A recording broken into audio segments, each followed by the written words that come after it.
ஒரு சிறிய கிராமத்தில் ரவி என்ற சிறுவன் இருந்தான். அவன் சிறுவயதில் தந்தை ஒரு வாகன விபத்தில் கால்களை இழந்தார். அப்போதிலிருந்து ரவி ஒரு தீர்மானம் எடுத்தான்.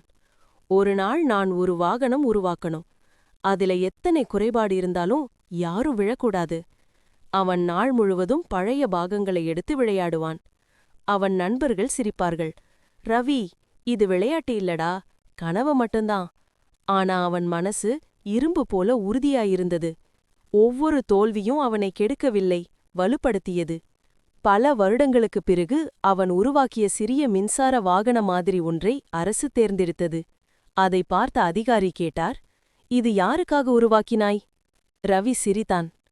என் அப்பா மீண்டும் தன் வாழ்க்கைய ஓட்டனோம் என்பதற்காக. அவன் அந்த வாகனத்தை தந்தையின் முன் நிறுத்தினான். அப்பா அதில் அமர்ந்தார். கண்ணீர் வழிந்தது. அவர் மெல்ல சொன்னார், நான் உனக்காக கனவு கண்டேன். நீ என் கனவிலிருந்து வாகனம் செய்துட்ட. அந்த நொடியில்தான் ரவிக்கு புரிந்தது. வெற்றி என்பது கோப்பையல்ல. நம் அன்புக்காக எடுத்த முயற்சி முழுமையடைந்த நொடியே உண்மையான வெற்றி.